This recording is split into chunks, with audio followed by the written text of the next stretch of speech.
নিজে বামুন, ঠিকমতো হাঁটা চলা করতে পারে না, তবে অন্যের জন্য ভাবেন তেহট্টের বেতা ইটখোলা পাড়ার বাসিন্দা সুকেন বিশ্বাস। বেড়েখেটে তার উচ্চতা 4 ফুট।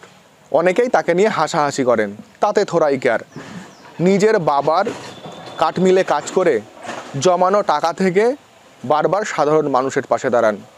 দীপাবলি আলোর উৎসব, সেই উৎসবে সামিল হোক দুস্থ, অসহায় ও মানসিকভাবে অক্ষম মানুষগুলোও। তাই তাদের পাশে দাঁড়াতে প্রায় 50 জন দুস্থ ও অসহায় এবং মানসিকভাবে অক্ষম মানুষকে নতুন বস্ত্র তুলে দিলেন তিনি।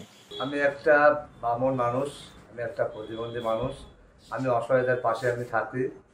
আর আমার চাই যে আমি যারা আমার মতন, যারা আমাদের চোখে মানে ছোট, আমি যাদের কাছে, তাদের পাশে আমি দাঁড়াতে চাই, তাদেরকে নিয়ে আমি চলতে চাই এবং আমি তাদের নিয়ে বাঁচতে চাই। যারা আসতে পেরেছেন তার বাড়িতে, সেখান থেকে সংগ্রহ করেছেন, এবং যারা একেবারে অক্ষম বা আসতে পারেন না, তাদের বাড়িতে গিয়েই সেই সমস্ত নতুন বস্ত্র তাদের বাড়িতে তুলে দিয়েছেন। স্থানীয় সূত্রে যেটা জানা যাচ্ছে, শুধু এই প্রথম নয়, এর আগেও বারবার অসহায় ও সাধারণ মানুষের পাশে দাঁড়িয়েছেন তিনি। একেবারে নিজের অক্ষমতাকে চাপা রেখে অন্যের পাশে দাঁড়ানো তার নেশা।